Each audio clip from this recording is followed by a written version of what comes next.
últimas etapas del texto de Arenca y Lacra. ¿Y lo último que dije? La idea fuerza de la segunda etapa. La idea fuerza de la segunda etapa.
Política Nacional de Comunicación.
Bueno, retomamos un poco de lo que veníamos desarrollando.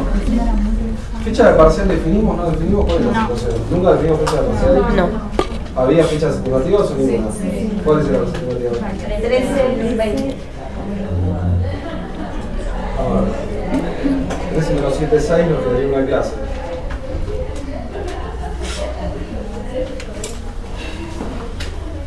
Si hoy terminamos peronismo, la semana que viene podríamos llegar hasta 1970.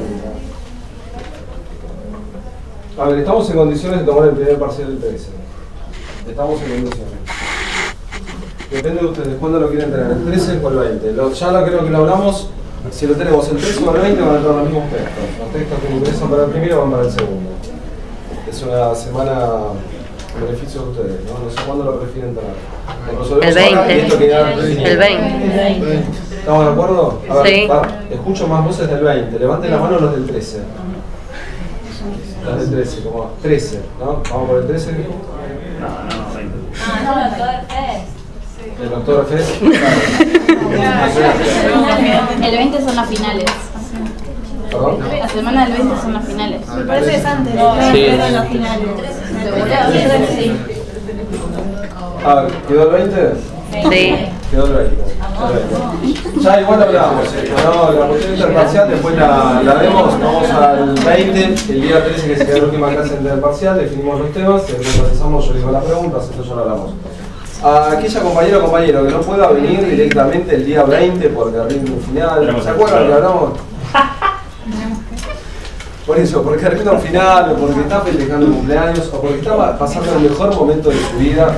Es decir, claramente ni aparezca, que continúe con ese sentimiento, que lo disfrute plenamente y que lo rinda cuando quiera. Viene la próxima semana, yo voy a tomar lista, voy a regularizar la cuestión administrativa, vamos a saber que el compañero o compañera está ausente. El motivo es una cuestión de la vida privada de cada uno. Y cuando tenga ganas, cuando se reincorpore ese momento de felicidad, en relación a lo que es el ámbito académico, rinde el parcial y se acabó la historia. ¿Se entiende? Así que definimos una fecha clara, que es el martes 20 de octubre, tenemos el primer parcial. Aquellos compañeros que no puedan venir, lo rinden cuando quieran. Retomamos entonces el texto. Estamos con el segundo texto, el texto de Berenca y Lacroix, el texto de lo que es Radio y Poder en Argentina, 1920-1953. Este texto lo habíamos caracterizado en 4 etapas: 1875, 1920, 1920, 1930, 1930, 46, 46 y 55. Finalizamos ahí reconstruyendo un poco en materia de contenido que veníamos destacando en lo siguiente. Hay una primera etapa, voy a destacar una idea fuerza de cada etapa para poder retomar el objeto de estudio. La primera etapa, que era 1875-1920, lo que dijimos es que se van a marcar los orígenes, ¿no? Los antecedentes de lo que son el sistema de radiodifusión. Y entre estos 45 años va a surgir la telegrafía. Este es un dato extraordinario. Surge el primer sistema de comunicación técnico de la historia, que es la telegrafía, en estos 45 años, que presenta dos variantes.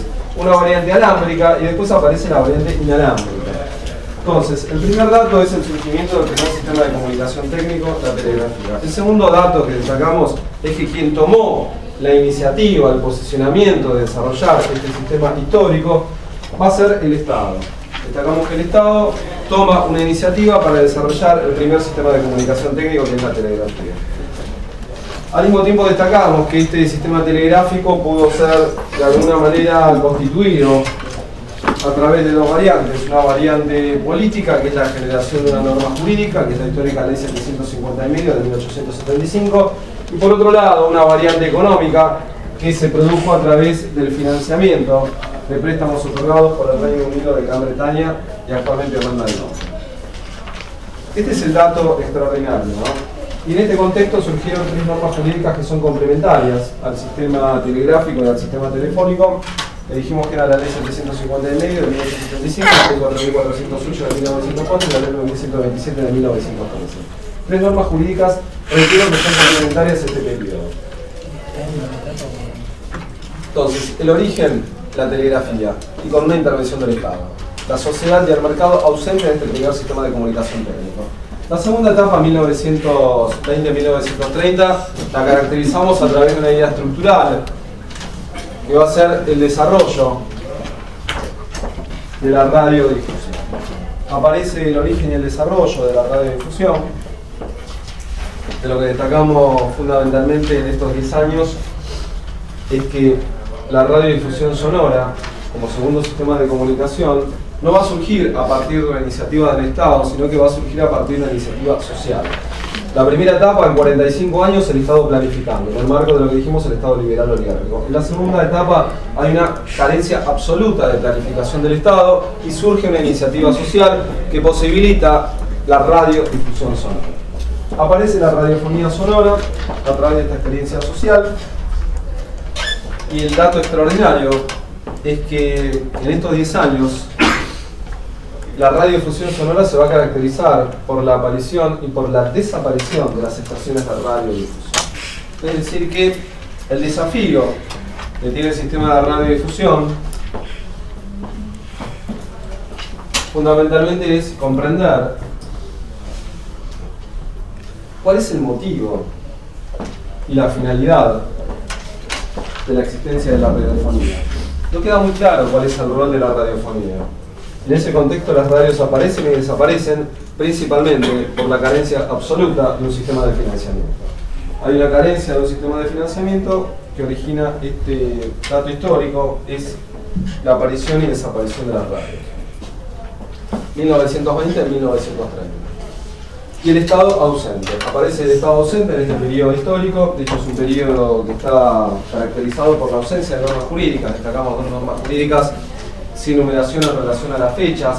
también, que son los decretos, uno generado en 1924, que dijimos en la presidencia del doctor Marcelo Torcuato Leal, y otro decreto generado 5 años después, en 1929, en la segunda presidencia del doctor Hipólito Yrigoyen. Dos normas jurídicas con rango jerárquico de decretos generados por el Poder Ejecutivo, pero que las autoras jamás mencionan en relación a Brenca y Lacroix el número del decreto. Entonces, ausencia del Estado, ausencia de normas jurídicas reales y una iniciativa social. Y como toda iniciativa social, básicamente en sus comienzos no puede garantizar la evolución del propio sistema. Llegamos entonces a la tercera etapa. La tercera etapa, comprendida en 16 años, 1930 y 1946,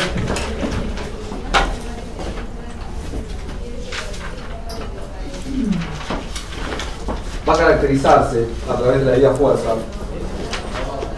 que es la consolidación del sistema de radiodifusión. Se consolida el sistema de radiodifusión sonora en la Argentina.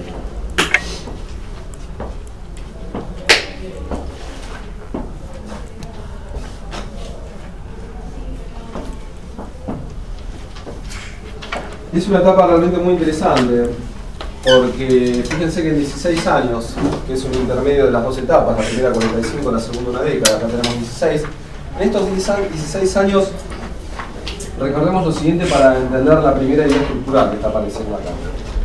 Retomando el Tarcus y retomando el sistema político. Lo que dijimos es que en la primera etapa, básicamente la telegrafía como primer sistema de comunicación técnico surge en el marco del Estado liberal oligárquico.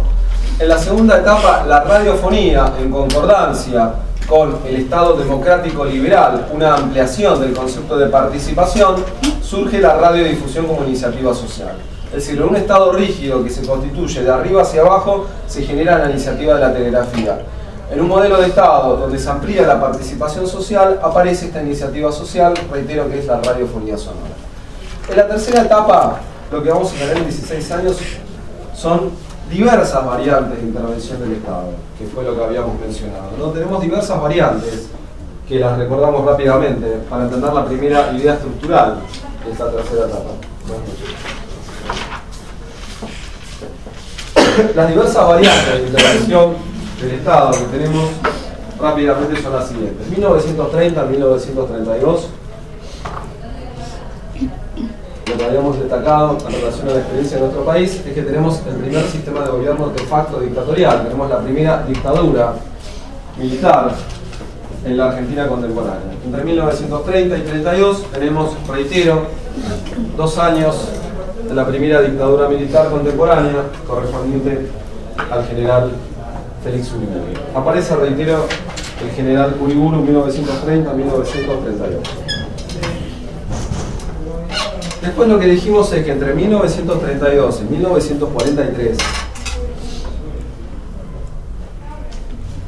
nuestro país va a caracterizar estos 11 años a través de la noción del concepto de la década infame. Aparece la década infame entre 1932 y 1943.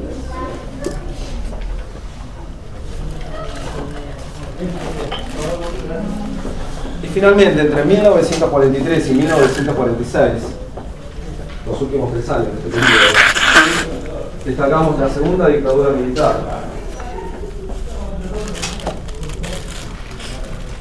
que estuvo integrada, dijimos, por 3 generales: el general Arturo Rawson, el general Pedro Pablo Ramírez y el general Edelmiro Fattel. Esta es la evolución del sistema político argentino. Ahora, el sistema institucional, en concordancia con lo que estamos sosteniendo, va a caracterizarse de diferentes maneras. Entre el 30 y el 32, en la primera dictadura, lo que tenemos es un Estado intervencionista. Entre el 30 y el 32, desde un punto de vista institucional, tenemos un Estado intervencionista.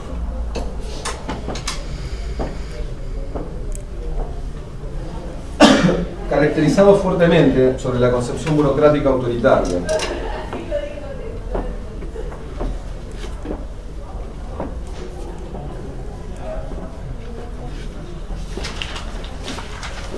Entre el 32, básicamente, y 1938,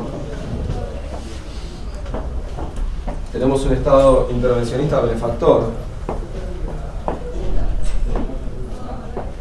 ¿Puedes repetir los años? Perdón. En la primera parte, en la evolución del sistema político, del sistema No, institucional. en la segunda que En estaba la segunda. Sistema político lo revisamos, ¿no? Dictadura 30-32, 32-43, década infame, 43-46, segunda dictadura. Sistema político. Sistema institucional, 1930-32, modelo de Estado, burocrático, autoritario, intervencionista. 30-32, la presidencia del general Uriburu, modelo burocrático, autoritario, intervencionista. 1932-1938, tenemos un Estado intervencionista benefactor.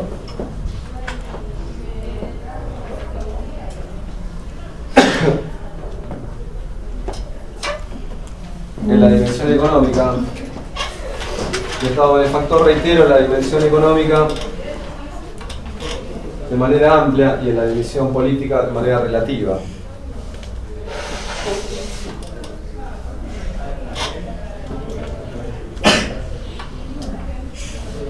Entre 1938 y 1943,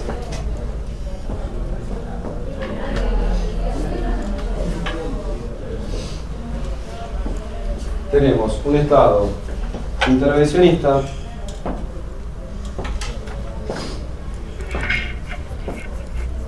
benefactor,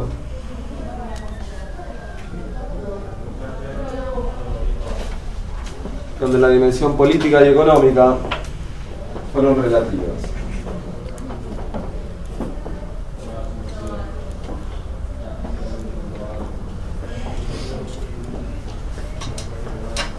Y finalmente, entre 1943 y 1946,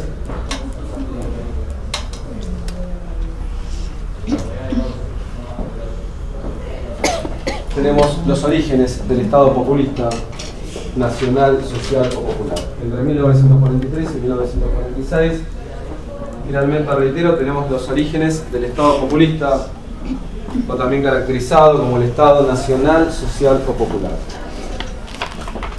Es decir, lo que tenemos en esta etapa, la tercera, 1930 y 46, por un lado, siguiendo la noción de Tarcus. Buenas tardes. Tú me dejas hablar un minuto, por favor. Dale. Chicos, disculpen, buenas tardes. Con el respeto de ustedes y del profesor, que tengo un niño discapacitado con retraso mental, que usted no le molesta, chicos. ¿Quién me puede ayudar? Con lo que pueda, por favor. Deseo suerte para todos. Bueno, continuamos, ¿no? Esto se ha transformado en las últimas semanas en una cuestión mágica. Yo les digo, tengo una cantidad de experiencias vinculadas con estas apariciones, ¿no? Que son extrañas. Por un lado, atraviesan la dimensión de la ciencia ficción, y después, por otro lado, aparece la dimensión de la miseria humana, ¿no? El concepto de miseria es el concepto de la carencia absoluta, pero absoluta, de lo que es la realidad social. Porque me han tocado casos totalmente antagónicos, y casos reales y casos irreales. Casos irreales y lo han comprobado directamente. Una persona que venía a explicar su situación diciendo que era sordo mudo, como nadie le dio dinero, después cuando se va me empieza a hablar. Me empieza a hablar y me dice que necesitaba, no es una cosa, recordame tu nombre, el nombre, Caribe. Está claro que fue lo mismo que me generó a mí, me lo dijo como una cuestión natural entre rencor, dolor y todo lo que ya conocemos y podemos sentir las personas humanas, ¿no?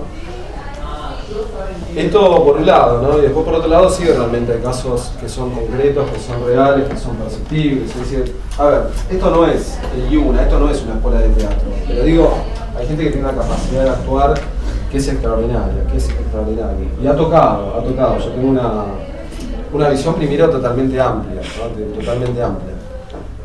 En otras casas de estudio que doy clases dentro de la Universidad de Buenos Aires, la Facultad de Derecho, digo, no tiene esta dimensión. Es algo, digo, yo igual creo, si hay una identidad que asumo como propia es la de esta casa de estudio, pero digo, es muy bizarro. Es decir, en ciertos momentos es como que hay una línea gris de la realidad. Esa línea gris de la realidad psicológicamente se puede definir como locura, ¿no? Que uno tiene que salir rápidamente. Y después cuando uno se encuentra con los casos reales se pregunta, yo a veces voy caminando en la calle y veo una persona que está durmiendo en la calle y uno ve las condiciones en las cuales está en la calle Y uno se pregunta por qué él está ahí y yo estoy caminando. Es decir, ¿por qué yo no estoy ahí? ¿No? ¿Cuál es la diferencia? ¿Cuál es la diferencia de que yo esté acá y haya otra persona que esté tirada en la calle? Si esa persona soy yo. Digo, ¿por qué pasa esto? Digo, entonces tenemos los dos ejemplos, ¿no? Porque la vida básicamente es espiritual, no hay mucho misterio. Más allá de las religiones, credos ocultos, la vida básicamente carece de sentido. Basada en la materialidad es una insolencia vivir en este mundo. Es una insolencia vivir en este mundo, ¿no? Creo que hemos hablado. Uno no viene a este mundo a comprarse un Audi A8, ni un departamento, ni un traje, ni una camisa, ni un vestido. La vida es totalmente espiritual, no es material. Pero digo, hay cuestiones que se plantean que son extrañas, ¿no? Que son extrañas. Son tan extrañas que si sigo hablando no sé de qué estoy hablando. Retomando el objeto de estudio. ¿Dónde habíamos llegado? El 46, Estado populista. Estado populista, 46. Ok, el recorrido de la modalidad de intervención del Estado. Entonces, habíamos caracterizado la evolución política y la evolución institucional. La evolución institucional, la repito, entre los últimos 3 años, 43-46, teníamos los orígenes del Estado populista. Lo que vemos es que era el comentario que les estaba haciendo. Si lo retomo la textualidad, la literalidad del texto de Tarcus, como dijimos, señala que en el año 1933, en el marco del primer año de la presidencia del general Justo, en 1933, se produce la finalización del Estado liberal oligárquico. Es decir, ¿qué es lo que tenemos acá en estos 16 años? Por un lado, los últimos años del Estado liberal oligárquico, en el marco de una dictadura que comienza en el 33. Y por otro lado tenemos un proceso de transición institucional y después el origen del nuevo modelo de Estado, que es el Estado populista. Es decir, aparece el final del Estado liberal oligárquico, una transición institucional y los orígenes del Estado populista. Son 16 años que están, reitero, presentados con esta policromía, con esta caracterización de 3 momentos diferenciales. 3 momentos diferenciales que van a ser notorios paradójicamente. El dato puntual. El dato puntual que la policromía institucional, por un lado, está acompañando, sí, una característica sólida. Porque si tomo la policromía en 16 años con un Estado que termina, transición, y un Estado que nace, ahora, si analizo el sistema político me está marcando en 16 años, 5 años de dictadura. 2 al principio, 3 al final. 16 menos 5 me da 11. Digo, bueno, ¿qué tengo? ¿11 democracia? No, tenés 11 democracia dentro de lo que es el proceso de corrupción, de nepotismo, de particularismo más grave de toda la historia institucional argentina. Es decir, con una limitación temporal y que no es objeto de estudio, no lo profundizamos. Pero de la manera que fueron elegidos presidentes, de la manera que fueron elegidos gobernadores, en estos 11 años no hay parangón, no hay antecedentes en la historia argentina. La gente votaba 3-4 veces, iba a dar una vuelta y votaba, el muerto vivía, es decir, la gente que estaba viva moría y después volvía a nacer. Es decir, llegamos a un nivel de corrupción y de imaginación insólita dentro de lo que es la naturaleza del sistema político argentino. Realmente las anécdotas de estos 16 años, sobre todo de lo que son del 33, elecciones en el 37 injusto, que son increíbles. Por eso aparece el concepto de la década infame. ¿Cuál es el dato puntual? En el marco de la inestabilidad política e institucional se consolida el sistema de radiodifusión. Esta es la paradoja. La paradoja que tenemos, que es la vida fuerza de esta década, de estos 16 años, es que en el marco de la inestabilidad política e institucional se consolida el sistema de radiodifusión. Con lo cual, la premisa que se está presentando es que el mercado va a tener un posicionamiento superior al del Estado para la consolidación del sistema.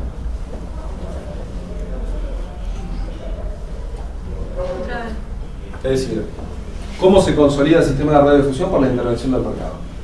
Y el Estado queda retraído. Uno ve, si ve la evolución de 3 actores en lo que es el proceso social, se encuentra con esta lógica. La radiodifusión nace como una iniciativa social. Aparece la sociedad. El segundo actor que aparece es el mercado. Y el tercero va a ser el Estado. Aparece, reitero, una articulación que es extraordinaria en un sistema contemporáneo. Primera iniciativa social, de la década del 20 al 30, de la década del 36 al 46, aparece el mercado, y vamos a ver en los 9 años y medio posteriores, del 46 al 55, en último lugar aparece el Estado. El Estado aparece finalmente. Pero el dato puntual acá, entonces, en el marco de la inestabilidad política institucional se consolida el sistema de radiodifusión. Esto está hablando de la importancia del mercado por sobre el Estado y por sobre la sociedad en este periodo. Ahora bien,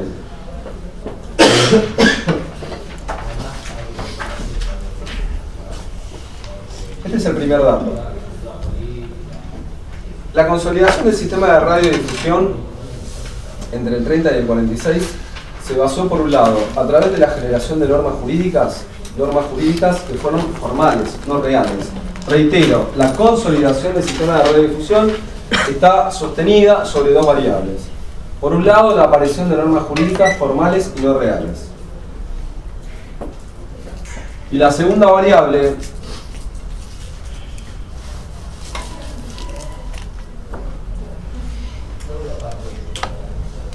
es la conformación de un sistema de redes o cadenas de estaciones comerciales.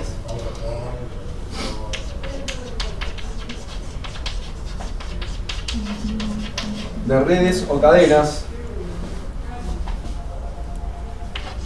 ¿Podrías repetir?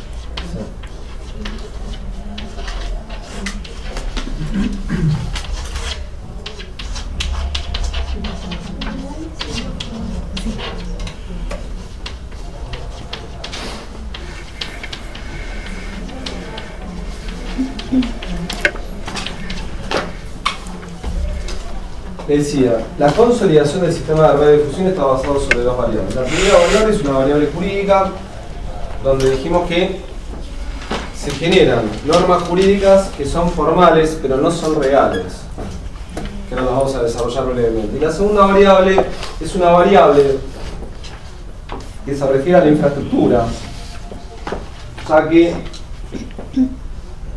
se consolida un sistema de redes o cadenas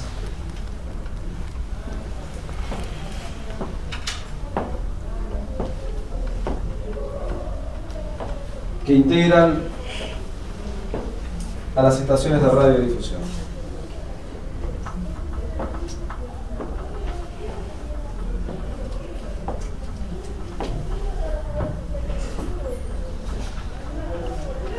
Ahora profundizamos la evolución. Entonces tenemos la primera idea estructural, es que en el marco de la inestabilidad política institucional se consolida el sistema de radiodifusión. La segunda idea estructural es que este sistema de radiodifusión está sostenido, claramente acá hay dos pilares, hay dos bases, una que es jurídica, que son normas jurídicas que son formales y no reales, y después hay una base que es infraestructura económica, que es que la consolidación del sistema se produce por un sistema de cadenas o redes que ahora lo vamos a empezar a desarrollar. Quiero destacar una tercera idea de esta etapa, antes de empezar a profundizarla. La tercera idea que destacamos en esta etapa, 30 al 46, se refiere a que nuestro país consolida este sistema de radiodifusión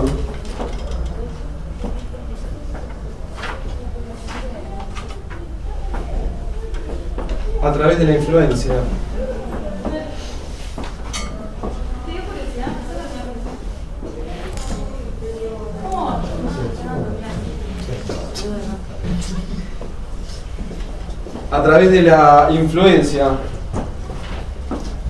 Sol, hace 2 años se llama Sol.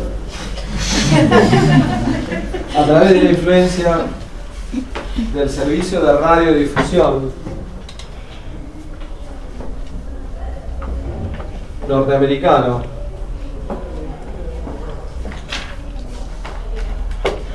conocido como servicio de interés público.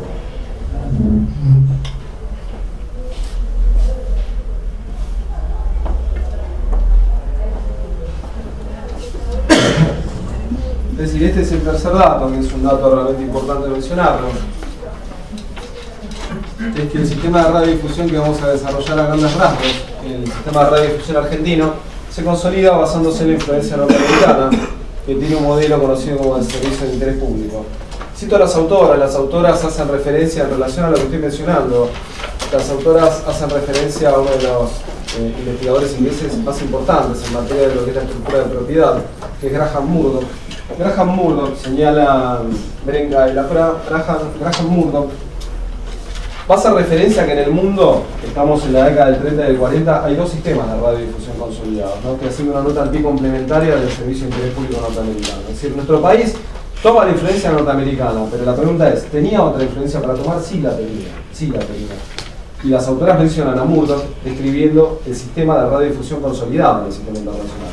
En pocas palabras, el mundo tiene dos sistemas consolidados, ¿no? El Servicio de Interés Público norteamericano, servicio de interés público que Murdoch va a caracterizar a través de la concepción populista, y este concepto populista que caracterizan al servicio de interés público se refiere porque el servicio de interés público norteamericano, caracterizado como populista, está financiado a través de la publicidad comercial, vinculado a la generación de programas de contenidos de entretenimiento. Es decir, hay una idea de vincular a la radiodifusión al entretenimiento y a la masa. De ahí el concepto de populista.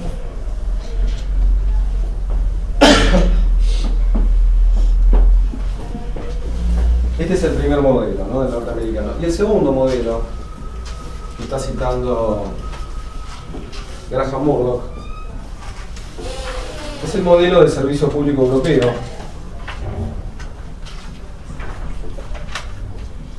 caracterizado por Murdoch como un servicio público europeo a través de la concepción paternalista.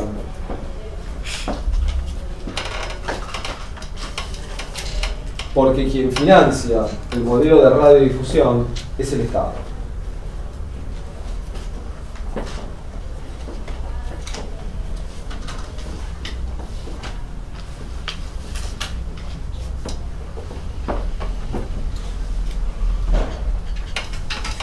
Entonces, volviendo al recorrido, entre el 30 y el 46 en el sistema internacional hay dos modelos de radiodifusión.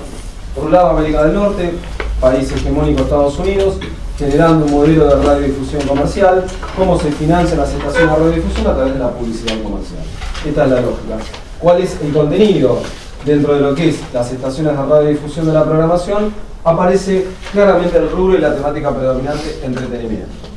Esta es la lógica norteamericana. Y por otro lado, sostiene Graham Murdoch que existe otro modelo, que es el de servicio público europeo, donde hay una fuerte intervención del Estado y va a ser caracterizado como paternalista. Entre la concepción paternalista de la intervención del Estado y la concepción populista de la intervención del mercado, la República Argentina va a tomar como influencia para consolidar el sistema de radiodifusión la concepción populista del modelo de servicio de interés público norteamericano, ¿no?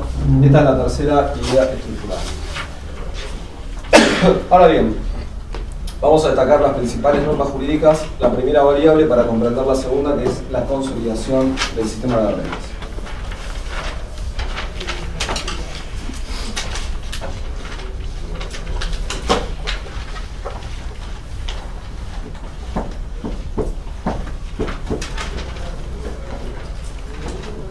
Hasta ahora yo les estoy mencionando normas jurídicas que son parte de la descripción de la conformación del sistema.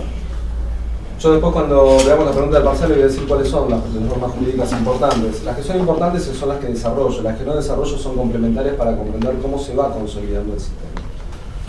Recién vamos a empezar a analizar por primera vez una norma jurídica en profundidad con el peronismo, que a ver si llegamos, que es la primera ley de radiodifusión, que tiene 26 artículos, ahí sí voy a integrar la concepción. La idea es analizar 4 normas jurídicas, las 4 leyes de radiodifusión argentina, analizarlas en profundidad. Tenemos que buscar la forma de llegar a la última clase antes del parcial con la ley actual 26.522 Servicio de Comunicación Audiovisual, que tiene 166 artículos. De los 166 vamos a atravesar aproximadamente entre 80 y 90 artículos para poder entender la lógica del funcionamiento del sistema. Acá son normas jurídicas contextuales, nada más que eso. Vamos a las principales normas jurídicas de este periodo. 1933. En el año 1933, en la presidencia del general Justo, 1933, destacamos las normas jurídicas. En el año 1933, en la presidencia del general Justo, vamos a destacar 2 normas jurídicas. Por un lado, la primera, todas las normas jurídicas que menciono, les digo cuál es la situación, ¿no? Estamos acá. Es decir, yo siempre me guío, escribo el pizarrón y me guío. Estamos acá, terminamos la clase acá. Entonces tenemos que llegar acá, ¿no? Ahora vamos a pasar rápidamente esta etapa, pero les digo, este es el recorrido. Vamos por estas normas jurídicas. Año 1933, en la presidencia de General Justo aparece un decreto, que es el decreto 21.044. La primera norma jurídica que destacamos es el decreto 21.044 de la presidencia del General Justo. Esta norma jurídica se conoció históricamente como el Reglamento de Radiocomunicaciones. Esta norma jurídica se conoció como el Reglamento de Radiocomunicaciones.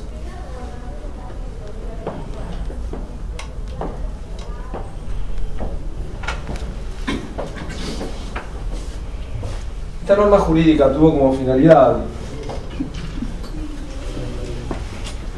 regular a la radiodifusión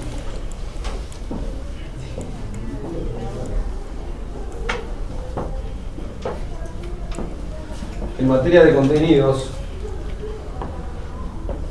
y principalmente en materia de infraestructura técnica.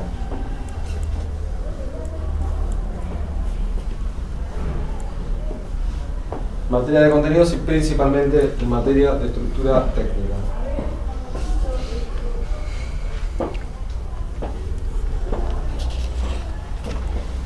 Cuando les dije al principio que son normas jurídicas formales y no reales y que no estamos profundizándolas, es porque básicamente estas normas jurídicas no fueron aplicadas en profundidad. ¿Se fueron aplicadas en profundidad o no fueron? No fueron aplicadas. Si tendría que hacer una descripción de la época, recién la primera norma jurídica la vamos a tener acá 5 años después, en el 38. El Reglamento de Radiocomunicaciones no hay antecedentes de aplicación y sanción. Y había muchas violaciones a las normas jurídicas. Después lo vamos a ver. Pero son normas jurídicas formales. De hecho, esta es la primera norma jurídica que mencionamos, que habla directamente de la radiodifusión con un número de decreto. Antes mencionamos un decreto de Torcuato Alvear y de Irigoyen que no tiene número. Este es el primero que realmente hace referencia a la radiodifusión, el decreto 21.044. En este mismo año, como dijimos, en 1933, aparece otra norma jurídica, que es la Ley 11.723. En este mismo año, en 1933, en la presidencia del General Justo, aparece otra norma jurídica, que es la Ley 11.723.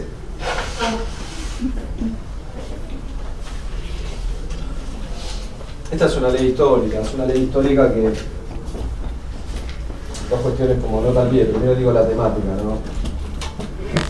El kirchnerismo para consolidar... A ver, en materia de comunicación existieron solamente dos políticas históricas, el peronismo histórico y con el kirchnerismo. Y las vamos a ver. El kirchnerismo realmente es la segunda aproximación muy sólida de una política nacional de comunicación. Pero el kirchnerismo tiene dos grandes deudas.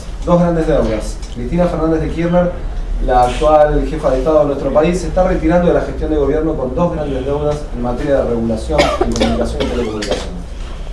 Una deuda es esta, y la otra, que es mucho más importante en relación al impacto actual. Las dos tienen diferentes niveles de importancia, pero la otra es lo que es el concepto de regulación de Internet. Este concepto de la no regulación es un problema. Estamos hablando de regulación para promover de manera absoluta la libertad de expresión, pero que quede muy claro cuál es el rol de los prestadores, cuál es el rol de los servidores, cuál es el rol de los autores. No queda claro de manera, les digo, yo estoy con una cuestión, con una demanda con Google, y siempre se determina la responsabilidad de la comisión de los delitos en los administradores de los sitios web. Y es muy difícil a veces precisar. Una demanda judicial en administración de sitios web para determinar la responsabilidad puede llegar a durar entre 2 y 6 años. Hay una ausencia absoluta de regulación sobre lo que es Internet. Absoluta. Y acá hay un gran problema con esta primera norma jurídica. Esta primera norma jurídica, que es una norma jurídica realmente trascendental, esta norma jurídica 11.723 es la Ley de Propiedad Intelectual y Derechos de Autor. Aparece en 1933 la Ley de Propiedad Intelectual y Derechos de Autor, que tiene como finalidad proteger la autoría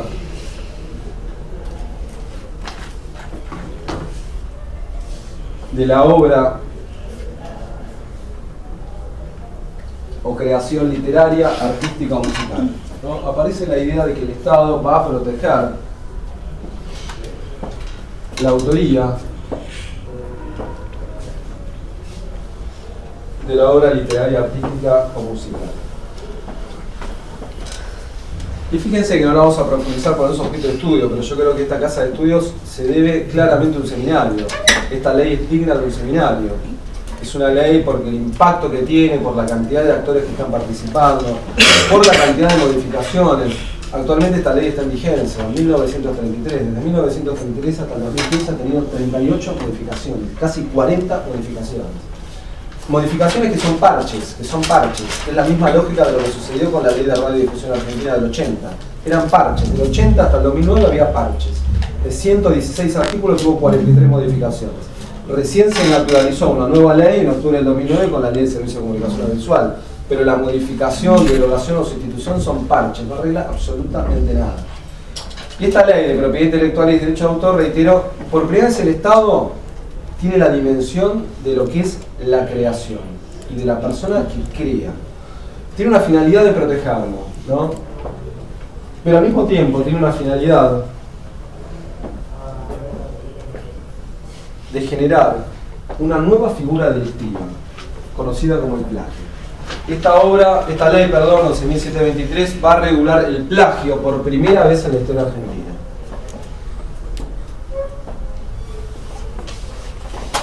El plagio va a ser definido como la extracción o cita sin autorización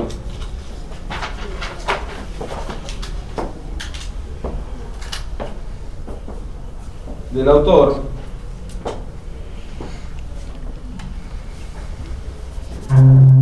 de la totalidad o partes de la obra. La aplicación real de esta ley determina que las fotocopias que tienen ustedes constituyen un delito penal aquellos que son los encargados de estar distribuyendo. Es decir, la persona que genera la producción y quien genera la distribución son autores delictivos según la aplicación real de la norma jurídica. Es una cosa insólita porque habla de dos modelos de sociedad, década del 30 del siglo pasado, década básicamente del 10 del primer siglo XXI. Hay 80 años de diferencia que hablan de dos modelos de sociedad. Esta norma jurídica, reitero, está totalmente desactualizada y el kirchnerismo se está retirando sin haber logrado esto, que es vital, es vital. ¿Por qué citamos esta ley que nos impacta de manera conexa, de manera indirecta? Pero fíjense que nos impacta de una manera que es extraordinaria. Porque esta ley tiene un artículo, la 11.723, que es el artículo 34, que va a crear el Instituto Argentino de Radiodifusión. Esta ley la mencionamos porque va a crear el Instituto Argentino de Radiodifusión. ¿Y cuál es la vinculación de la radiodifusión? Fíjense, con una ley de derechos de autor y propiedad intelectual. La vinculación tiene que ver con un derecho que es integrante del derecho a la comunicación, que es el derecho a la voz. El derecho a la voz. ¿Y cuál es la referencia? Esta ley 11.723 está protegiendo fundamentalmente a los locutores. Es una ley que también va a tener una lista vinculada con los profesionales, en este caso de la locución. Fíjense que en esta década estamos en 1933, en el 36 se crea la Sociedad Argentina de Locutores. Es una década que tiene una sucesión de hechos, pero lo importante para nosotros es que esta ley va a crear un Instituto Argentino de Radiodifusión. Lo vincula con el espíritu de la locución. Todavía no queda muy claro, la radio apareció en el 20, estamos en el 33, cuáles son los alcances y los impactos de la radio. Pero sí aparece la profesionalización de la voz con el tema de la locución. Esta ley procura proteger. 1933. 5 años después, 1938. 5 años después, en 1938, citamos la próxima norma jurídica, en el año 1938, en la presidencia del doctor Roberto Marcelino Ortiz, 1938, en la presidencia del doctor Roberto Marcelino Ortiz.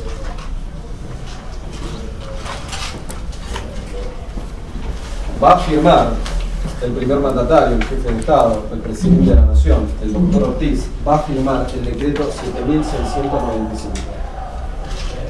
El doctor Ortiz va a firmar el decreto 7.695.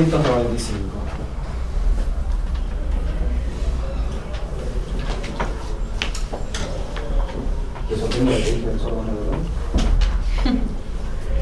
¿Te ha pasado? ¿Te has encontrado con casos de estos?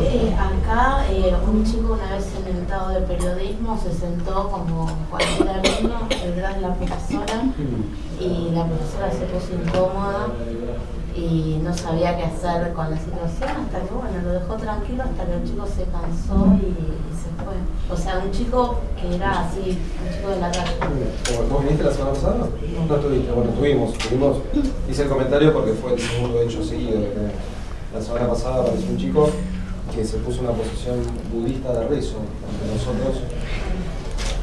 Un concepto de piedad, de misericordia, de clemencia, un concepto que oscila entre la realidad y el más allá, ¿no?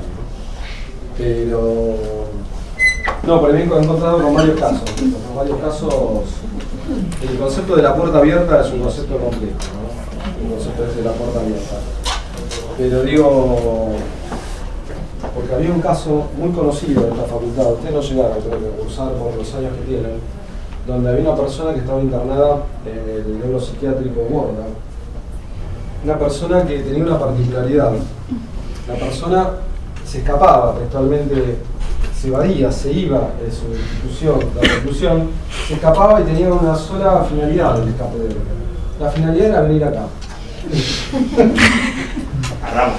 ¿Cómo? No, la Facultad de Ciencias Sociales, en el momento que sucedió este hecho histórico, era lo que es la casa de estudio originaria, se Marcelo Tealgar 2220. Marcelo Tealgar 2220 entre Ajuela y Uribuchi, ¿no? ¿Pero hacía qué? Era, ahora te digo el caso. Era un caso histórico, porque lo hizo durante meses, después desapareció, no supe más nada de la historia de este muchacho. Este muchacho, estamos hablando de un perfil de unos 45 o 50 años. Hay ciertas personas en la vida que llegan tarde, ¿no? Esto está claro. Este hombre sabía quién llegaba tarde, ¿Qué es lo que hacía?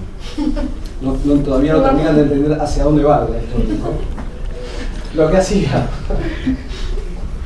daba clases. Es decir, venía una persona y se presentaba el tipo y decía, empezamos a ver qué tema daba. En un momento lógicamente no podía sostener la temática, la vinculación con los alumnos durante 3-4 minutos, pero el tío se presentaba y empezaba a dar una clase que entraba a una zona peligrosa en ese momento. Pero, ¿y qué es lo que sucedía? ¿Cómo se generaba la interrupción del hecho? Por un lado, en un momento él entraba en una especie de parálisis emocional, se quedaba callado, es decir, para aquel que no lo conocía, no sabía, sobre todo en la primera presentación, si era producto de una crisis personal que estaba viviendo, si el tipo se había separado, si había muerto la madre a la mañana, si no se sabía qué le pasaba a este hombre. Hablaba durante 2 o 3 minutos de un tema, el tipo se quedaba callado y justo después venía el docente de verdad. El tipo agarraba y se tapaba, saludaba así y se iba. Bueno, esto lo hizo. No, es terrible. O sea, esto lo hizo en varias clases distintas, por eso digo, el tipo sabía que él llegaba acá. Y te contaron que lo hizo durante 2 partidas. Y por la denuncia que después posteriormente hizo la facultad radicó una denuncia, se llevó al hecho de que el tipo estaba internado en el neuropsiquiátrico de Borda, pero dentro de una persona que conozco que estuvo interiorizada en la cuestión, era una persona que estuvo estudiando en esta casa de estudios, ¿no? Vamos a preservar la cuestión, pero estuvo estudiando y lógicamente, bueno, por una cuestión personal terminó internado, pero él solamente salía, se escapaba para venir a comer. Venía, ocupaba el rol de docente y cuando él se sentía descubierto, el tipo se iba y volvía al neuropsiquiátrico. Pero bueno, anécdotas de la universidad más importante de la República Argentina, que es la Universidad de Buenos Aires, ¿no? Volvemos a retomar el objeto de estudio. Igual son anécdotas maravillosas, ¿no? Son anécdotas realmente maravillosas. 5 años después, 1938. En el año 1938, en la presidencia del doctor Roberto Marcelino Ortiz, aparece la firma del histórico decreto 7695.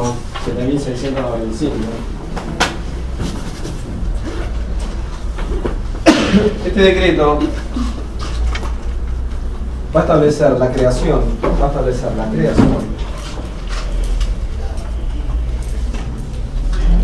de una comisión especial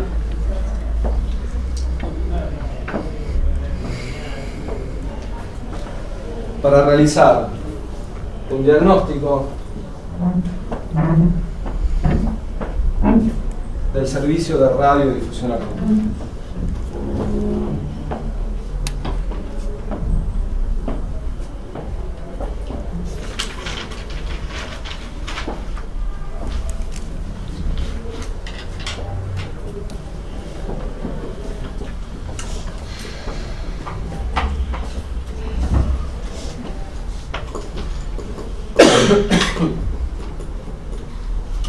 A ver, no es propio de esta casa de estudios, ¿no? Digo, cada casa de estudios tiene su particularidad. La Facultad de Derecho, en el año, estamos en el 2015, en el año 2012, fue un hecho de conmoción realmente importante. En el subsuelo, en un subsuelo, se encontraron 16 colchones. 16 colchones. Con esto les digo todo, ¿no? 16 colchones. La Facultad de Derecho de la Universidad de Buenos Aires. Aparece una comisión histórica creada por este decreto. Esta...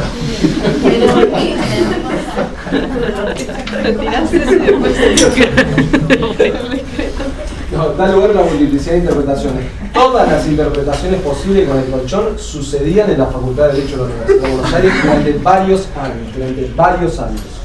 Durante varios años. La Facultad de Derecho sigue distribuyendo en la parte, cuando está cerrada la facultad, la parte de afuera. Sí, me encantó lo tuyo. La comunidad habla de dormir, ¿no? 7.695. Decreto 7.695. Aparece, reitero, esta comisión extraordinaria, que va a realizar un diagnóstico en materia de radiodifusión.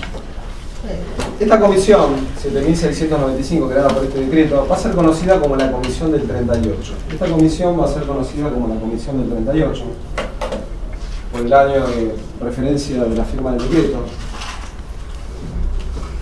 Es una comisión de la cual vamos a hacer una breve caracterización, ¿no? Esta claramente integra una posible pregunta del parcial, pero colateral, como después vamos a ver. ¿Por qué? Fíjense esto, ¿no? Esta es la primera vez en la historia, en 1938, la radiodifusión surge en el 20, del 20 al 38, 18 años. Es la primera vez en la historia que el Estado empieza a decir, no, para, acá hay algo serio con esto de la radiodifusión. ¿Y qué es lo que va a hacer el Estado? Crear una comisión para realizar un diagnóstico de los 18 años de la radiodifusión. Es muy interesante porque esta comisión del 38, que vamos a analizar brevemente el informe, se consideró como la primera y única experiencia en toda la historia argentina. Nuestro país no tuvo experiencia similar de crear una comisión técnica para realizar un diagnóstico en materia de radiodifusión. Ahora vamos a analizar brevemente el diagnóstico cuantitativo y cualitativo. Vamos con las principales características. Les digo dos características técnicas de la comisión. Esta comisión del 38 estuvo integrada por 14 personas. Esta comisión del 38 estuvo integrada por 14 personas.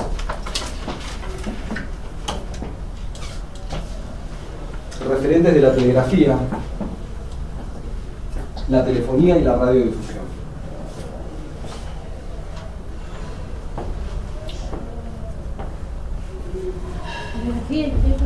Telegrafía, telefonía y radiodifusión. Es decir, que es una comisión técnica, no es una comisión política, es técnica. La segunda característica que destacamos de esta comisión es que esta comisión realizó un trabajo durante 9 meses.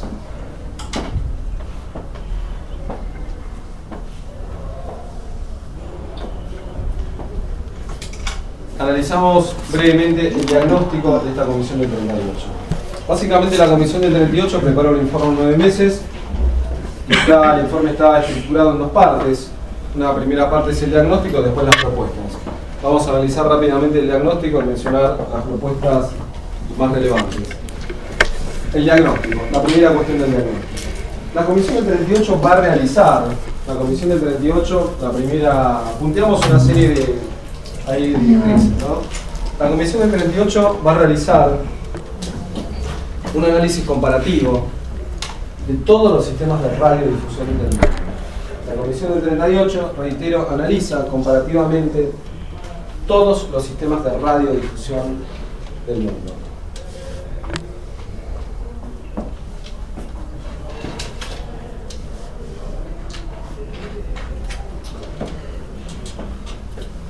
Integrando en el análisis el caso argentino, ¿no? Integrando en el análisis el caso argentino,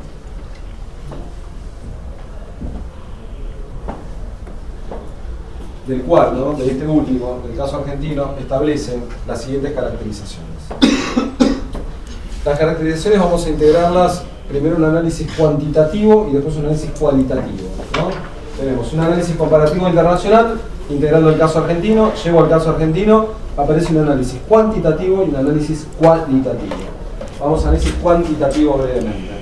El análisis cuantitativo de esta histórica Comisión del 38 sobre el sistema de radiodifusión argentina hace referencia a que la República Argentina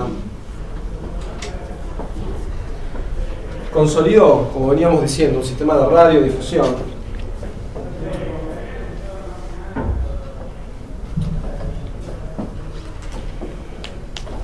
estructurado en redes comerciales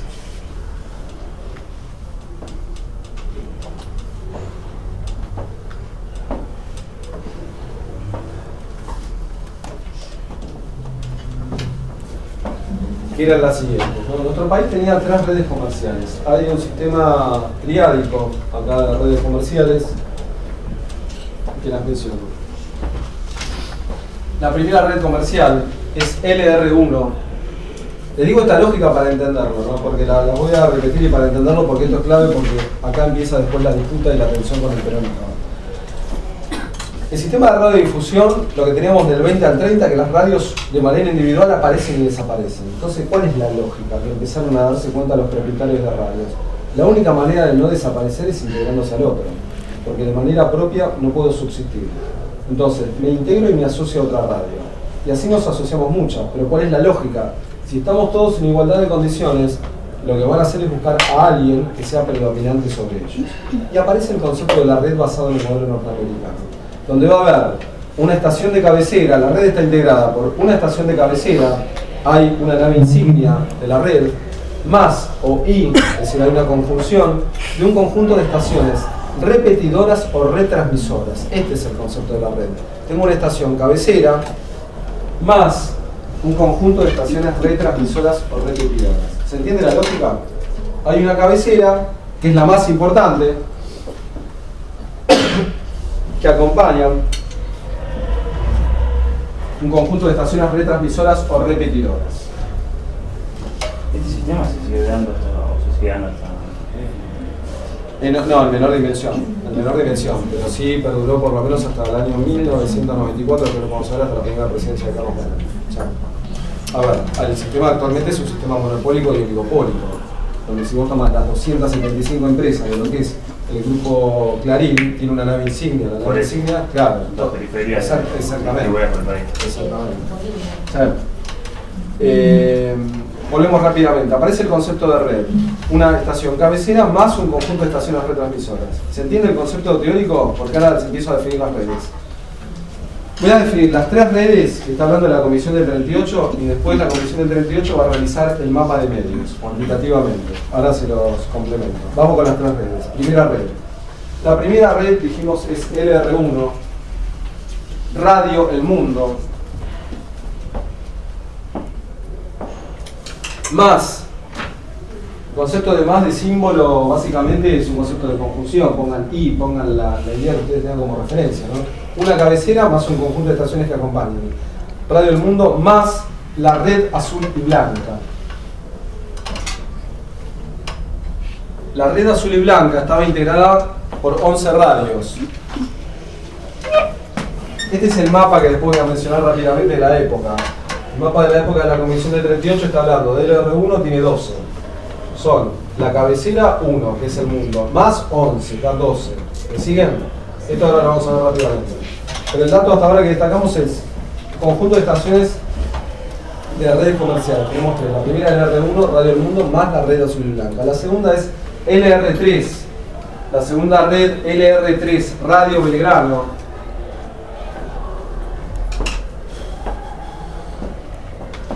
Más LR3 Radio Belgrano, más la primera cadena argentina de broadcasting. Más la primera cadena argentina de broadcasting.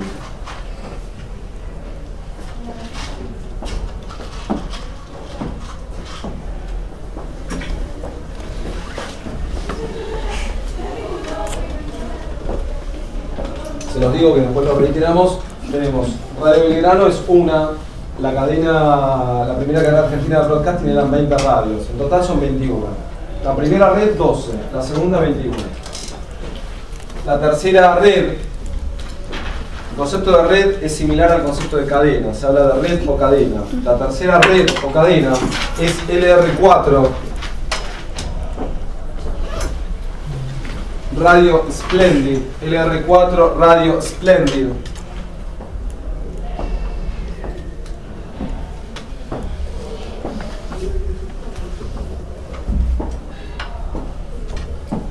Más la red argentina,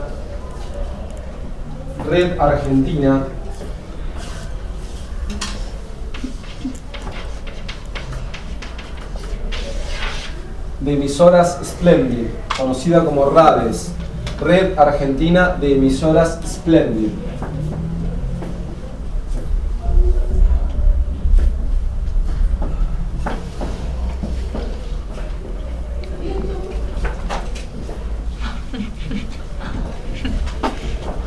Esta tercera red, eran 14, esta tercera red estaba integrada por 14, la Radio Splendid, la cabecera, 1 más 13, 14, 1 más 13, 14.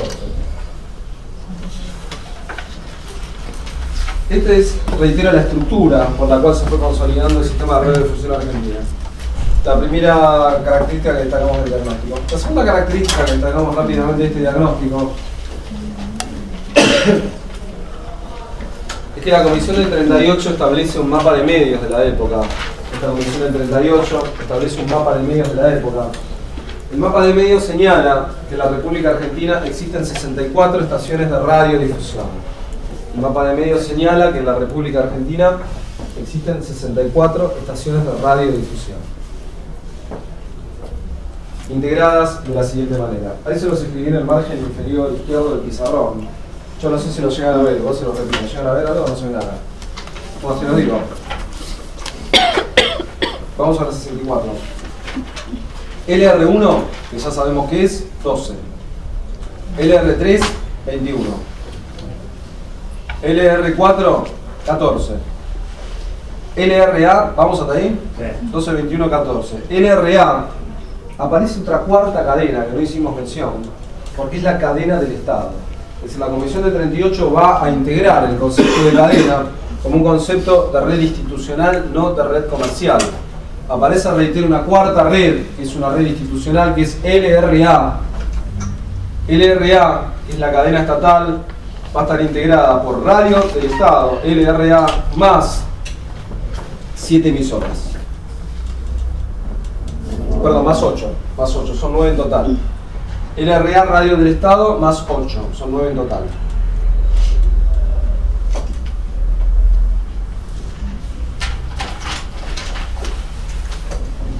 Y finalmente aparece otra mención, LR1 en este caso 12, LR3 21, LR4 14, LRA 9, y después aparece un concepto que aplica a la Comisión del 38, que son radios independientes. A este detalle le agregamos una quinta variable, que son radios independientes. Nuestro país tiene 8 radios independientes. 8 radios independientes que no pudieron ser integradas por diferentes motivos a las cadenas comerciales. Salud. 8 radios, reitero, que no pudieron ser integradas por diferentes motivos a cadenas comerciales. De las 8 radios hago mención a la principal de ellas, que fue una radio que siempre quiso ser adquirida. De las 8 radios independientes destacamos la principal, que es Radio Grafigna. Radio Grafigna es una radio histórica. ¿Le suena, vinculan el apellido Grafigna? No, con nada, no. Con ninguna industria. No. No. ¿Vinos? De los vinos.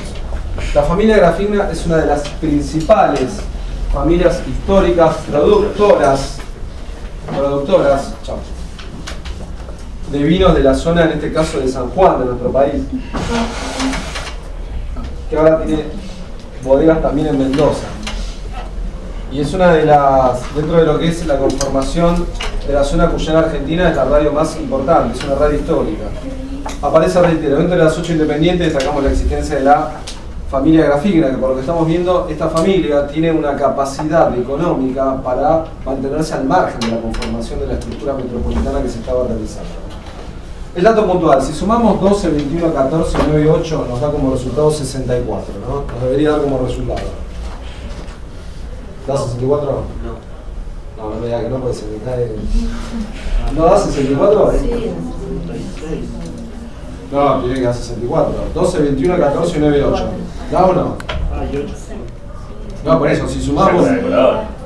A ver, saquemos la calculadora porque la semana pasada el compañero Carlos nos dio una enseñanza de vida con Radio Argentina. Vamos a ver si llegamos a 64. 62 te dio. Impresionante la diferencia. 14, 9 y 8. A ver, ¿Cómo es la suma? La suma es 12 más. 12, 21, 14, 9 y 8. A ver, no estamos sumando lo que vamos a gastar a la noche ni lo que vamos a comprar el fin de semana. No estamos sumando las estaciones que escribí. Porque históricamente siempre la menciono y pongo el número total 64. Pero digo, alguien que sume tiene que dar 64. Da 64. Ok, entonces la segunda idea que destacamos es que el mapa de medios de nuestro país está integrado, como dijimos, por 64 estaciones que presentan una particularidad. De las 64 estaciones hay 42 que están ubicadas en la ciudad de Buenos Aires. De las 64 hay 42 que están ubicadas en la ciudad de Buenos Aires.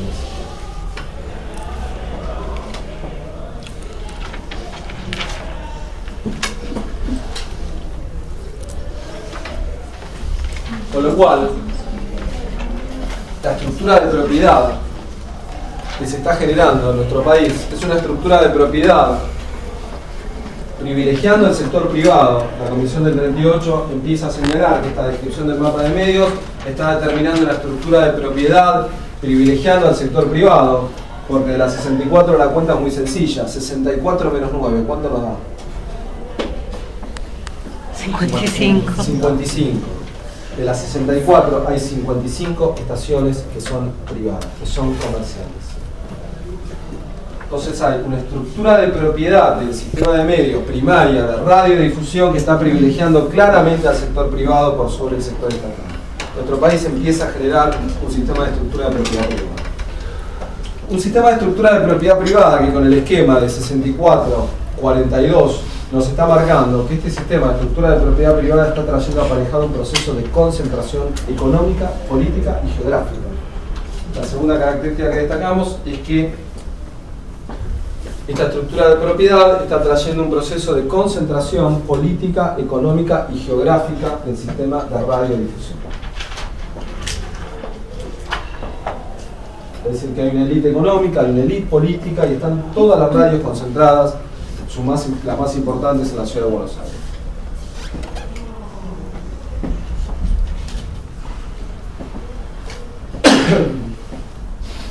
Esta es la primera caracterización rápidamente que hacemos del análisis cuantitativo, ¿no?, de la Comisión del 38. Rápidamente desarrollamos el análisis cualitativo. Vamos al análisis cualitativo y después presentamos dos propuestas. Vamos al análisis cualitativo de la Comisión del 38. El análisis cualitativo de la Comisión del 38, se entiende lo que estamos haciendo, ¿no? Primero el análisis cuantitativo por el cualitativo. El análisis cualitativo está haciendo mención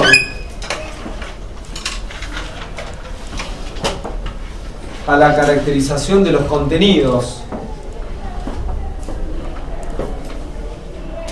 que difunden las diferentes programaciones de radiodifusión, ¿no? Hay una caracterización de contenidos.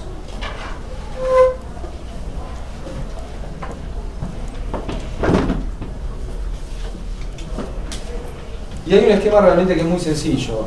No se los voy a precisar en virtud de porcentajes de manera absolutos, sino que los voy a relativizar, porque hay una aproximación genérica a lo que estoy diciendo, para poder destacar una idea de fuerza. Fíjense, ¿qué es lo que hace la Comisión del 38? Empieza a ver, si lo digo así desde un punto de vista coyuntural, empieza a analizar todas las programaciones de las 64 estaciones para tratar de dar cuenta en el tiempo de programación qué es lo que están difundiendo acá, qué es lo que están difundiendo. Y el resultado de la comisión va a estar caracterizado en 4 rubros. La Comisión del 38 cualitativamente indica 4 rubros. Acá hay 4 rubros en tiempo total de programación. 4 rubros temáticos en tiempo total de programación. Primer rubro temático. El primer rubro son los programas informativos. Programas informativos con interés general. ocupan el 25% de la totalidad de la programación. Programas de criterio informativos de interés general, 25%. El segundo rubro que destacamos son los programas de entretenimiento.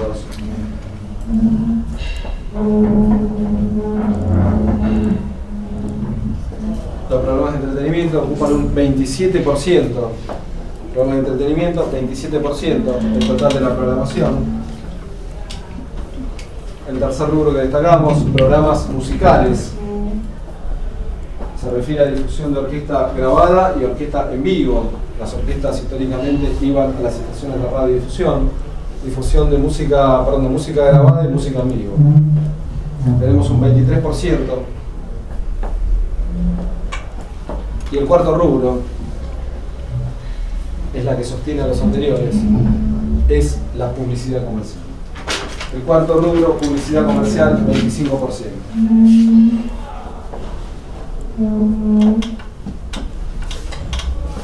Al respecto, la Comisión de 38 señala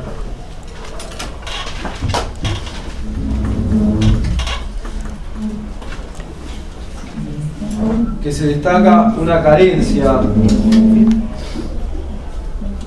Al respecto, la Comisión del 38 señala que se destaca una carencia de difusión de contenidos asociados a la cultura nacional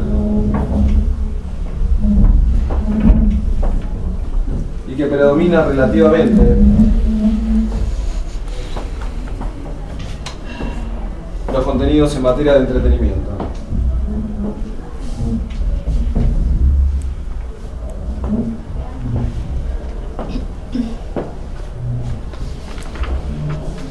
Destacamos rápidamente las propuestas de la Comisión de 38. Las principales propuestas que mencionamos son las siguientes. La primera propuesta de la Comisión del 38 es establecer la necesidad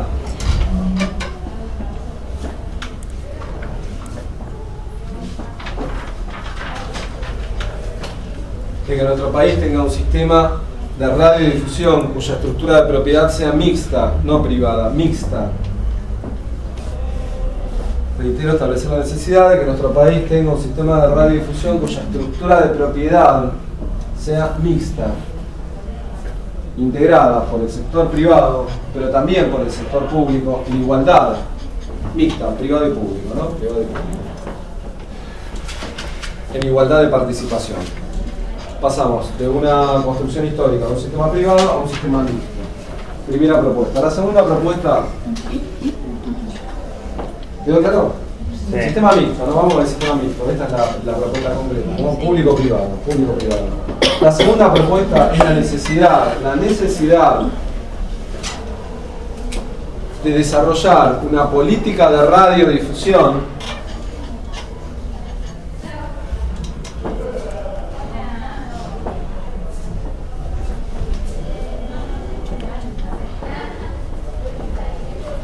y de manera suplementaria sancionar una ley de radiodifusión.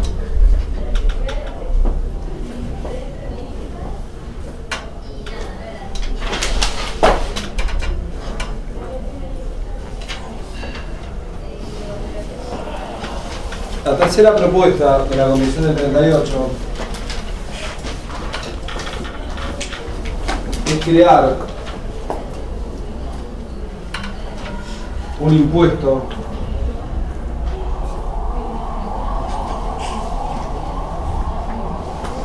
en materia de radiodifusión para poder financiar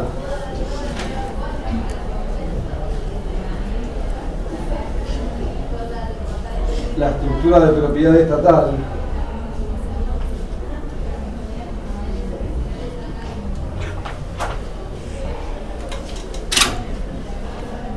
que deberá ser implementado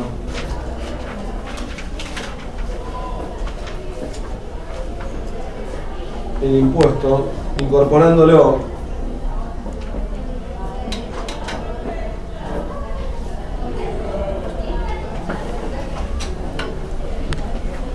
al precio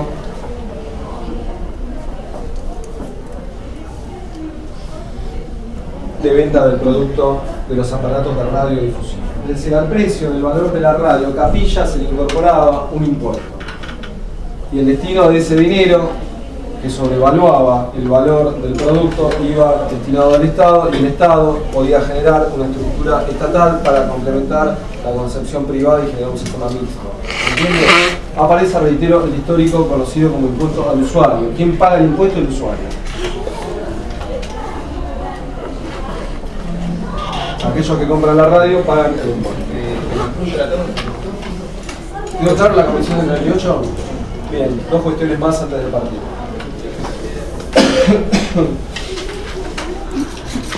En el año, entre 1943 y 1946, perdón, un dato importante para destacar, La comisión del 38 se presenta, dijimos luego de 9 meses de trabajo, y cuando se presenta, el doctor Roberto Marcelino Ortiz fallece, muere el presidente de la Nación.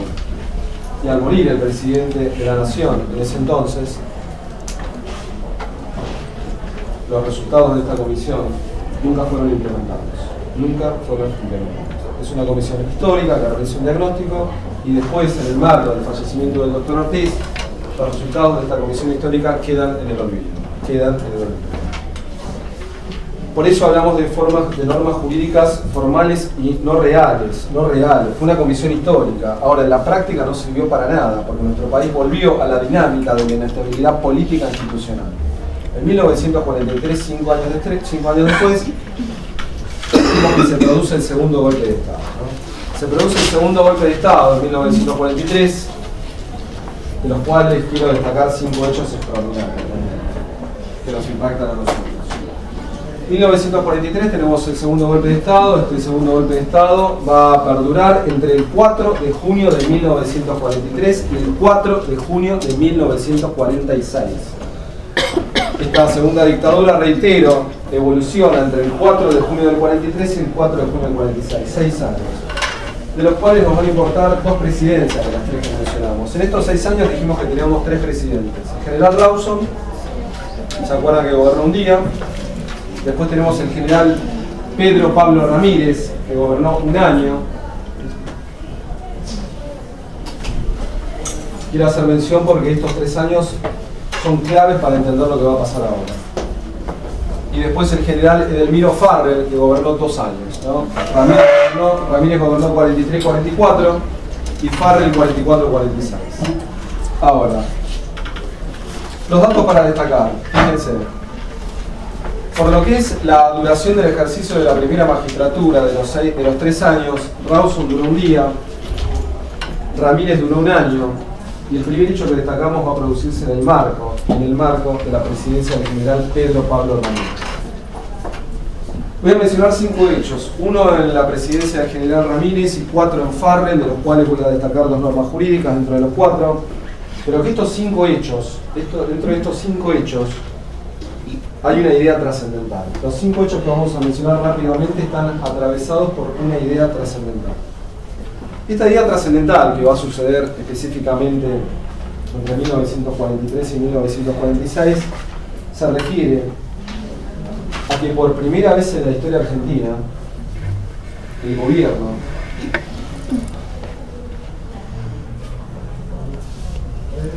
definió el rol de la información y de la radiodifusión. Y en consecuencia va a generar una política de radiodifusión. Reitero, es la primera vez en la historia argentina que el gobierno comprende, define cuál es el rol de la información y de la radiodifusión. Va a empezar a generar una política de radiodifusión que después vamos a ver se consolida en una política de comunicación. Hay un antes y después de lo que veníamos desarrollando acá. Y esta concepción de la definición del rol de la información y la comunicación se produce en la dictadura militar. Ahora, la concepción del rol que estamos haciendo referencia va a tener un personaje gravitante, quien va a instalar la importancia de la información y de la radiodifusión. En ese entonces fue el coronel Juan Domingo Perón. El coronel Juan Domingo Perón lo digo ahí como nota al pie, después lo vamos a profundizar. El coronel Juan Domingo Perón, en la segunda dictadura que estamos haciendo referencia, que se instala el 4 de junio de 1943, la segunda dictadura militar argentina del siglo pasado, tuvo una logia militar. Nuestro país tuvo 3 logias militares históricas. La segunda logia fue la lógica clave del general San Martín, pero la tercera logia militar que tuvo nuestro país va a aparecer acá con Juan Domingo Perón. Nuestro país tuvo una tercera logia militar, conocida como el GOU, Grupo de Oficiales Unidos o Grupo de Orden y Reunificación. En pocas palabras, el GOU, que es una logia militar, va a producir el golpe de Estado del 40. Y el dato para nosotros es que Juan Domingo Perón integró esta logia y participó en el golpe de Estado. ¿Era parte de la logia masónica? No, no era una logia masónica. Es decir, hay unas distintas tensiones que vamos a profundizar por la invitación de Magali, que nos estamos haciendo un cierre, ¿no? Pero después, si querés, discutimos el concepto de logia y logia masónica. Ellos se definían como una logia militar, no como una logia masónica. De hecho, era una logia militar que estuvo integrada por 21 miembros. Fueron 3 tenientes y 18 coroneles. Uno de los 18 coroneles fue Juan Domingo Perón. Juan Domingo Perón redactó de puño y letra la proclama del golpe de Estado del 4 de junio del 43. Ahora, la participación de Perón es determinante porque la proclama lo que dice que nuestro país no puede vivir más en un escenario de corrupción política en el marco de la década infame y se produce el golpe de Estado. Ahora, el dato puntual que veníamos desarrollando es que entre el 43 y el 43 el gobierno va a asumir este rol y esta importancia de la información y la comunicación. Y genera una política de radiodifusión y después una política de comunicación. Importancia que fue instalada por el coronel Perón. Los hechos que mencionamos. El primer hecho para destacar.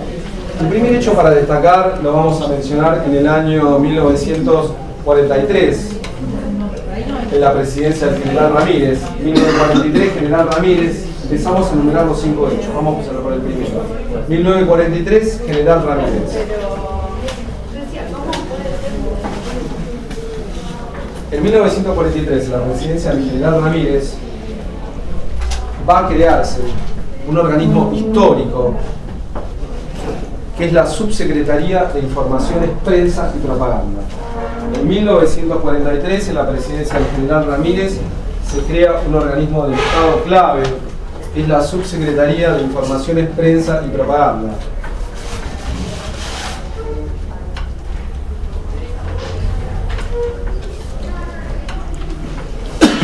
Esto lo desarrollamos o lo profundizamos en la próxima clase, el concepto este, porque es clave la denominación de propaganda que está teniendo el organismo.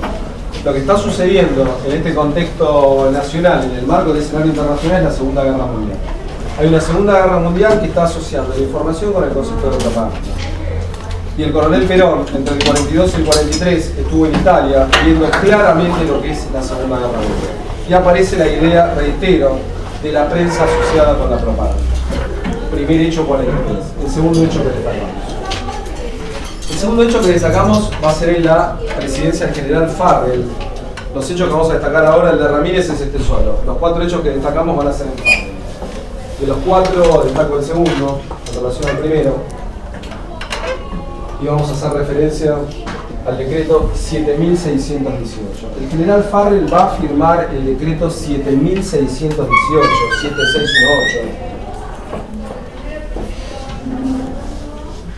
Un decreto trascendental. Este decreto va a crear el Estatuto del Periodista Profesional. Este decreto 7618 de 1944, 6 de marzo de 1944, crea el Estatuto del Periodista Profesional. Estatuto del Periodista Profesional. Que tiene 2 objetivos, este estatuto. El primer objetivo, proteger y promover. Sí, me gusta hoy, ¿no? Ese mismo que está hoy. Que ahora después lo vamos a actualizar en la próxima clase. Proteger y promover los derechos de los trabajadores de las empresas periodísticas.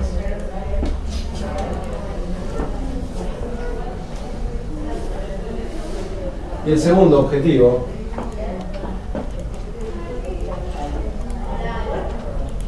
es establecer la clasificación de la industria gráfica argentina.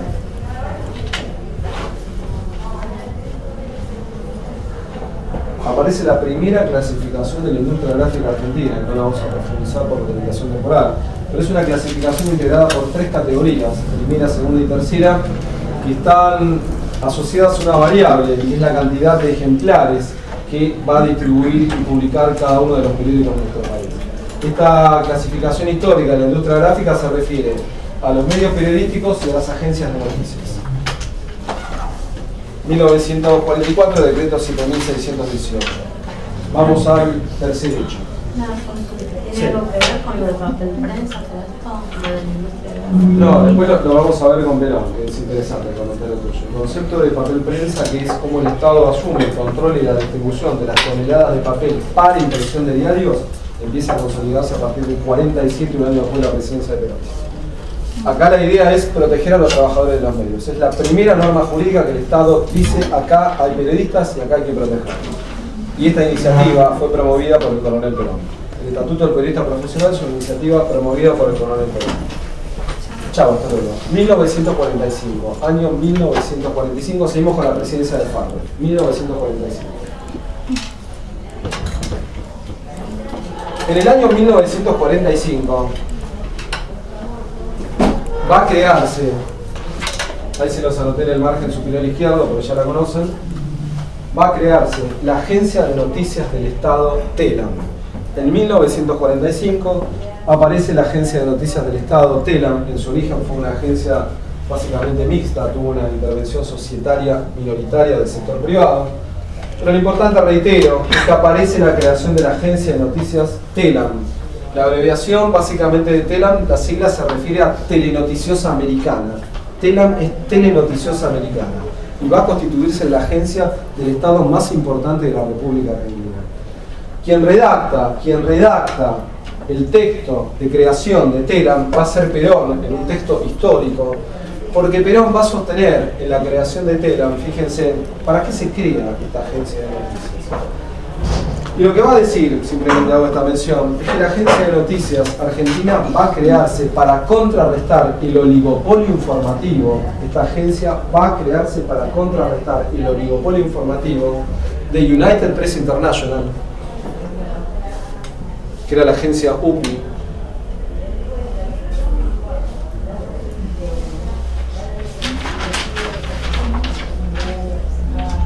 Las dos agencias de noticias más importantes del mundo se ubicaban en Estados Unidos en ese contexto. La agencia United Press International o Prensa Internacional Unida en español, y después la agencia Associated Press o Prensa Asociada en español. Es decir, ¿para qué se crea? Básicamente para contrarrestar el oligopolio informativo generado por Estados Unidos. Para eso se crea TELAM. Y no aparece como una agencia de denominación argentina, sino que aparece como una concepción americana, telenoticiosa americana. Aparece la Agencia de Noticias del Estado TELAM en 1945. El otro hecho que destacamos, en el mismo año 1945, en este mismo año 1945, el general Farrell, en 1945, el general Farrell, ahí les anoté por las dudas el apellido, va a conceder. ¿Este es un cuarto hecho o es del 9%? ¿Perdón? Este es otro, sería el cuarto hecho. El cuarto hecho. Vamos con el cuarto hecho. El general Farrell va a conceder la concesión directa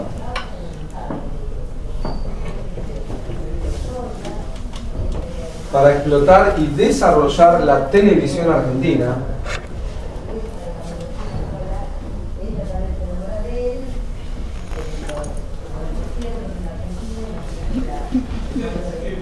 a un ciudadano, más allá del apellido, argentino, conocido como Martin Towle. Ahí les anoté el nombre en el margen superior izquierdo. Reitero, el general Farrell va a otorgar la concesión directa para explotar y desarrollar la televisión argentina a un ciudadano argentino conocido como Martin Towle, T-O-W, el primo de Farrell. El primo de Farrell. Aparece, reitero, el primo de Farrell en la historia argentina de una manera totalmente extraña. El primo de Farrell va a tener esta idea extraña de desarrollar la televisión argentina. Ahora bien, el único comentario que hago para ir cerrando, fíjense. ¿Qué es lo que dice Farrell? Vos desarrollás la televisión. Y si esto resulta exitoso, vos te vas a caer con la rentabilidad económica. Ahora, a cambio lo que te pido, crea el Instituto Argentino de Radiodifusión que había sido establecido por la ley 11.723 en el artículo 34. ¿Se acuerdan que hicimos mención a la ley 11.723, artículo 34? Este Instituto Argentino de Radiodifusión de los Locutores que nunca se creó. Bueno, Farrell en el 45 le dice al primo, dale con la televisión. Si a vos te va bien, construiste el Instituto Argentino de Radiodifusión que lo estableció en el artículo 34 de la ley 11.723. Esta era la lógica de reciprocidad. Si resultaba exitosa la experiencia televisiva, a cambio debía desarrollarse el Instituto Argentino de Radiodifusión. Por eso el interés del Estado. El interés del Estado era la posibilidad de desarrollar el Instituto Argentino de Radiodifusión, que tenía como finalidad formar a los profesionales. Estaba legislado pero no aplicado. Exactamente, por eso hablamos en esta etapa de normas jurídicas formales y no reales. Está todo muy lindo, pero nunca pasó nada. ¿Quedó claro esto? Seguimos con Farrell. Último hecho de Farrell, 1946. 1946. El quinto hecho, ¿no? Quinto hecho, ¿no? Sí, quinto hecho, 1946. En el año 1946 el general Farrell va a firmar el decreto 13.474. En el año 1946 el general Farrell va a firmar el decreto 13.474. Un decreto,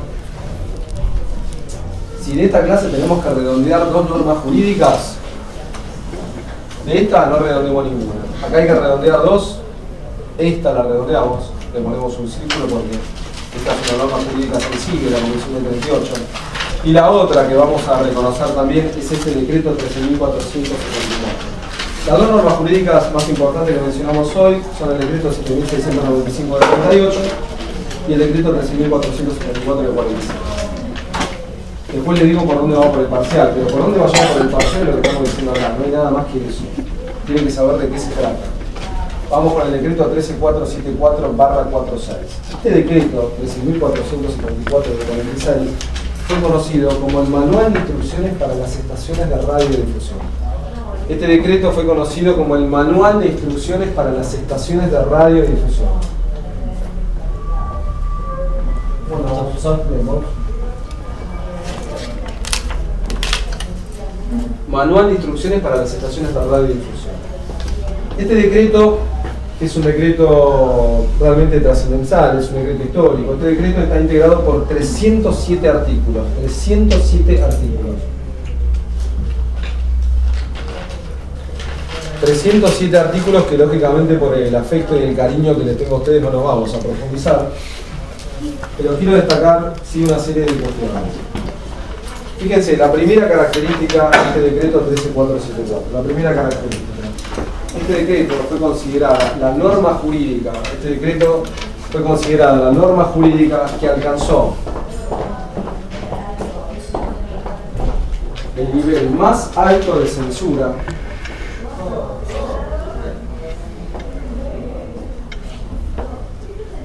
de toda la historia argentina en materia de radiodifusión, ¿no? Es la norma jurídica considerada que alcanzó el nivel más alto de censura en toda la historia de la radiodifusión argentina. Fíjense que son 307 artículos para regular contenidos que se pueden difundir. Y cierro con esto, voy a mencionar tres características que son temáticas en relación a prohibiciones. Destacamos, reitero, prohibiciones que establecen el decreto. Dentro de las más interesantes. No, la primera prohibición. Queda terminantemente prohibido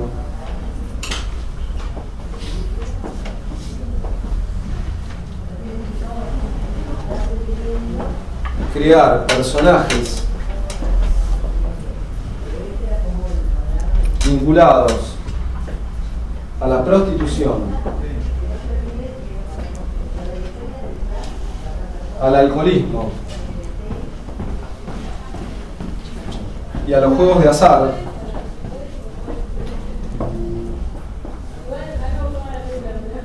en radioteatros para ser difundidos.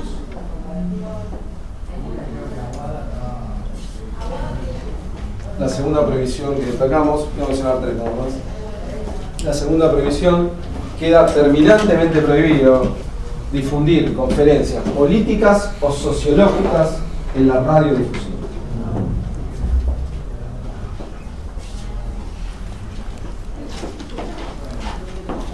la tercera que destacamos.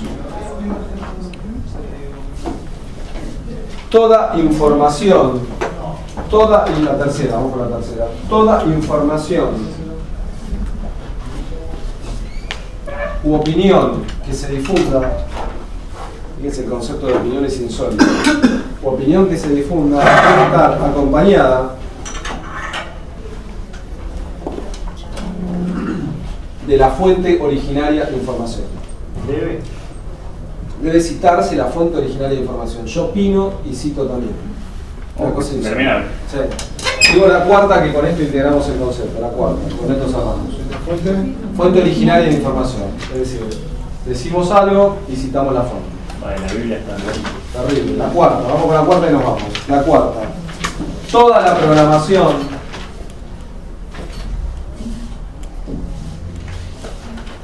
de las radios deben ser presentadas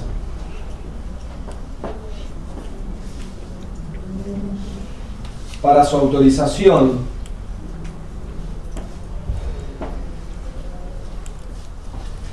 con 7 días de anticipación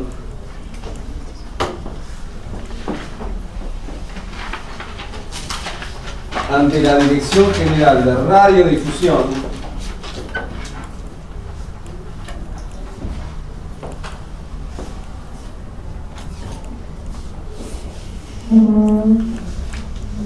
dependiente de la Subsecretaría de Informaciones, Prensa y Propaganda. Reitero, toda la programación debe ser presentada con 7 días de anticipación para su autorización ante la Dirección General de Radiodifusión, dependientes de la Subsecretaría de Informaciones, Prensa y Propaganda. Dejamos acá y continuamos con el tema.